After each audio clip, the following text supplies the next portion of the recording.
कितनी बार हमने चर्चा की है बिल्वमंगल ठाकुर की कथा की। तो बिल्वमंगल ठाकुर जो थे, हम वो उनकी भी कथा कैसी है कि चिंतामणि से प्रेम करते थे।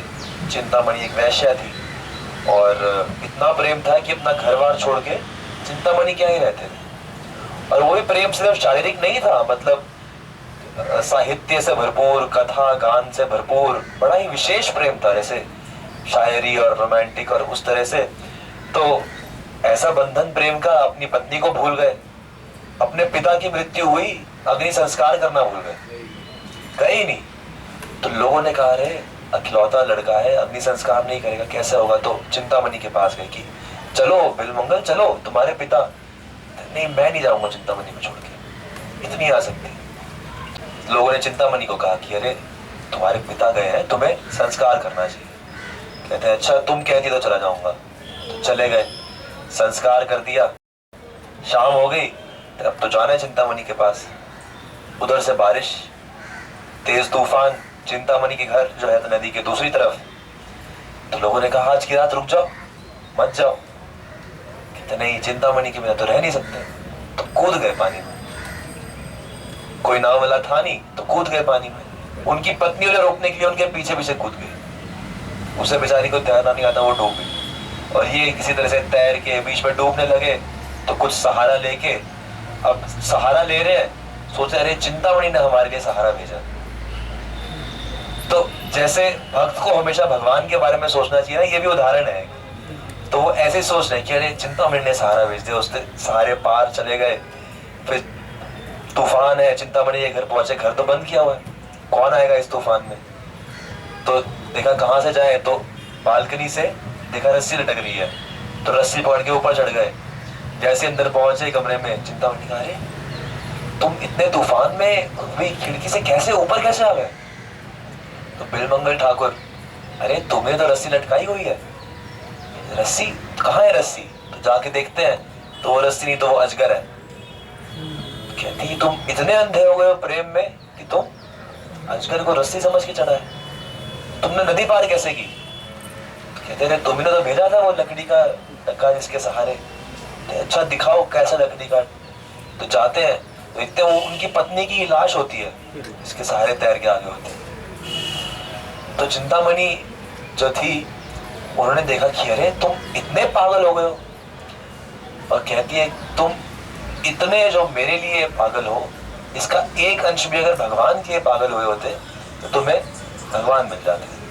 अब जैसे ही ये बात होती है तो उन दोनों के पिछले जन्म के संस्कार जागृत हो जाते हैं। तो पिछले जन्म के क्या थे संस्कार की, पिछले जन्म में भी बिल्वमंगल ठाकुर भक्त थे और उनका एक शौक था भक्तों के लिए भोजन करवाना। भक्तों के लिए बड़े बड़े भंडारे करवाते थे। तो भंडारे करवाते थे तो अपना धन तो खत्म हो गया, उधार लेके भी। तो एक दिन उन्होंने देखा कि एक राजा की पुत्री जो थी, ब्रह्मचारिणी थी, भक्त थी वो भी, लेकिन उसकी मृत्यु हो गई किसी बीमारी से, जिस कारण से उसे दफनाया जा रहा था। और क्योंकि राजा की पुत्री थी, राजा ने कहा कि इसको सारे गहनों के समेत हम विदा करेंगे। तो बड़े सोने के गहने उसने पहने हुए थे। तो उन्होंने सोचा अरे इतने गहने ये मिट्टी में जा रहे हैं, मैं इसको भी निकाल के भक्तों को सेवा कर दूंगा। भक्त सेवा की क्या, भक्त सेवक दास, भक्त सेवा की अजीब लालच है। तो रात में अंधेरे में जब सब चले गए तो वो गए खोदने लगे। जैसे ही लेकिन शरीर के पास पहुंचे तो उस लड़की की जो आत्मा थी वो वहीं पर थी, भटक रही थी। और कहती कि रुको, मेरे शरीर को स्पर्श मत करना, मैंने जीते जी किसी पुरुष को स्पर्श नहीं करने दिया, तो इस शरीर को तुम स्पर्श मत करो, इससे मैंने भगवान की भक्ति करी है, कोई दूसरा पुरुष इसको स्पर्श ना करे। तो कहते हैं अरे मुझे तो चाहिए, मुझे भगवान की सेवा के लिए धन चाहिए। कहते अगर तुम्हें धन चाहिए तो जाओ मेरे पिता को बोलो कि मेरे बिस्तर के नीचे सोने की ईंटें रखी हैं, जो सिर्फ मैंने रखी है, किसी को नहीं पता। तो मेरे पिता जब वो देखेंगे तो पहचान जाएंगे कि मैंने तुम्हें बताया है और दे देंगे। तो ऐसे ही होता है, वो ले आते हैं सोने की ईंटें, सब भक्तों की सेवा कर देते हैं। अब कितने दिन चलनी थी वो ईंटें। अब फिर उन्हें उनके दिमाग में आता है कि अरे वो अभी वो गहने ही वहीं पे। तो इतना भगवान की सेवा का लालच, कहते हैं फिर जाते हैं। अब जब इस बार जाते हैं फिर वो आती कि रुक जाओ, स्पर्श मत करना, मैं ब्रह्मचारिणी हूँ। इस बार उन्होंने कहा कि लेकिन मुझे तो धन चाहिए। कहती है देखो मैंने तुम्हें दिया था, अब मत स्पर्श करो कि अब मेरे पास देने के लिए भी कुछ नहीं है और मेरी पवित्रता को तुम नाश करो। तो उन्होंने कहा कि जो होगा होगा, मैं तो भगवान की सेवा के लिए। तो उन्होंने जैसे ही वो स्पर्श किया, गहने निकाले, तो उन्होंने श्राप दे दिया। कहती है कि तुमने मेरे शरीर को स्पर्श किया तो मुझे अपवित्र कर दिया, तो जाओ तुम अगले जीवन में, अगला जन्म तुम्हारा जो है वो वैश्यगामी बन जाओ और मैं वैश्य बन जाऊं क्योंकि मेरा चरित्र खराब हो गया। तो ऐसा ऐसा शुद्ध लोगों का विचारधारा पहले होती थी शुद्धता के बारे में। तो इस कारण से वो दोनों एक जन्म के लिए और फंस गए। लेकिन अब जब बिलमंगल ठाकुर का संस्कार जागे तो उन्होंने कहा अब तो भक्ति करनी है, तो छोड़ दिया उन्होंने सब कुछ, परिवार भी छोड़ दिया, चिंतामणि को भी छोड़ दिया, गुरु से दीक्षा ले ली और कहा मैं वृंदावन जाऊंगा। तो वृंदावन जाते जाते रास्ते में उनकी आंख जो थी, इंद्रियों की जो बात हो रही है, आंख ने फिर तो धोखा देना शुरू कर दिया। एक कुएं के किनारे रुके तो वहां पर एक स्त्री जल भर रही थी। तो उन्होंने देखा और वो इतनी सुंदर थी, इतनी सुंदर कि उनकी आंखें रुक नहीं पाई। इतने आकृष्ट हो गए कि वो जा रही थी, उसके पीछे पीछे चलने लग गए। उसको बड़ी शर्म आई कि ये क्या हो रहा है। अब वो घर में चली गई, अपने पति को बोला, उसका पति भक्त था। तो उसने कहा कि कोई आ रहा है मेरा पीछा कर रहा है। कहते कौन है? कहते पता नहीं, साधु के वेश में है। बड़ा अजीब है, साधु के वेश में और ऐसे स्त्रियों के पीछे जा रहा है। तो उन्होंने कहा चलो देखते हैं। तो उन्होंने दरवाजे पे खटखटाहट हुई, उन्होंने जाके पूछा अच्छा आप कौन, कैसे कैसे आना हुआ। तो बिलमंगल ठाकुर कहते हैं आपकी जो पत्नी है उनके रूप की तरफ आकृष्ट होकर मैं चला आया। तो वो जो पति थे वो भी हैरान कि अरे ये सच बोल रहे हैं, सच भी बोल रहे हैं, ये बड़ा कमाल के आदमी है। कि अच्छा चलिए आप बैठिए, अगर आप रूप देखना चाहते तो देख लीजिए। तो वो जाके अपने पत्नी से कहते हैं कि देखो रूप ही तो देखना चाहते हैं, तुम तैयार हो गए चले जाओ सामने। तो पत्नी को भी अजीब लगता है ये, और बिलमंगल ठाकुर सुन रहे होते उन्हें भी अजीब लगता है कि अरे मैं क्या कर रहा हूँ, क्या करने निकला था, आंखें मेरी मुझे इतना भटका रही हैं। तो अब जब वो स्त्री सामने आती है तो उनको अब इतनी लज्जा आ चुकी होती है अपने अंदर से। कहते हैं कि बहन मुझे अपनी सर के जोड़े के ना 2 सुए दे दो।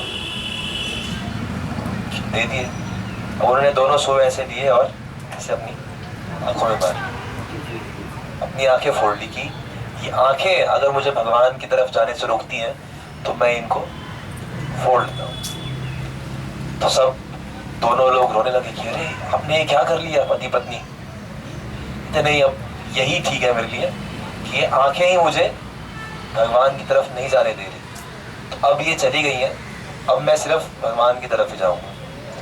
तो वो बिलमंगल ठाकुर सूरदास बन गए बिना आंखों के और पहुंचे वृंदावन।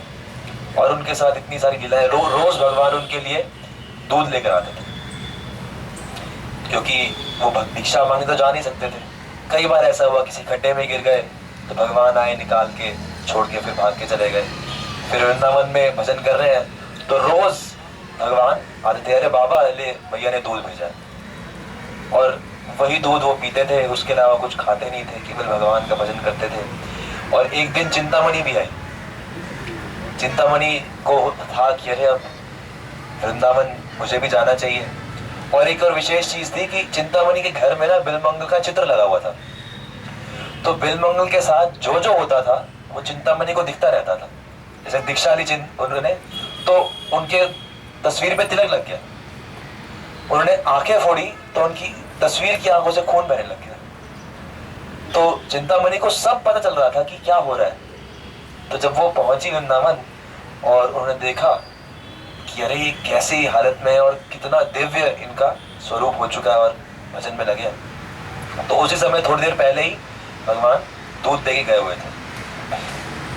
तो बिलमंगल को चिंतामणि ने प्रणाम किया और बिलमंगल ने ऐसे ही भाप लिया कि अरे कौन है चिंतामणि। तो कहती है हाँ प्रणाम करते हैं। तो कहते हैं अच्छा ये लो तुम्हारा प्रसाद है, ठाकुर जी दे के गए। तो चिंतामणि कहती है कि अच्छा लेकिन ये तो तुम्हारे लिए दे के गए हैं, रोज तुम्हारे लिए दे के जाते हैं, ये मेरे लिए नहीं है, तो ये तुम ही लोगे। तो बिलमंगल कहते हैं कि नहीं तुम ही तो मेरी गुरु हो, तो मैं तुम्हें दे रहा हूँ, तुम लो। चिंतामणि कहती है कि नहीं, अगर ठाकुर जी को मुझे देना होगा तो मेरे लिए दोबारा आके मुझे देंगे। तो भगवान ये देखकर दोबारा आते हैं और दोबारा वो दूध, एक और दूध का लोटा देते हैं, दर्शन देते हैं। तो इस प्रकार से उन दोनों को भगवान के दर्शन होते हैं। तो लेकिन जो बात थी कि जो इंद्रियां हैं वो कितनी प्रबल है, तो इस प्रकार से हमें इंद्रियों के साथ ना युद्ध करना चाहिए कि इधर भाग रही उधर भाग रही, इसको रोको, भगवान में लगाओ। क्योंकि हम व्यर्थ ही ये सोचते हैं कि हाँ भाई हम तो मन मन में करते रहते हैं भगवान का ध्यान है, हम तो कर रहे हैं कर तो रहे हैं बहुत कुछ, लेकिन जो नहीं कर रहे हैं उसके बारे में ध्यान देना चाहिए। ग्रंथराज भागवतम की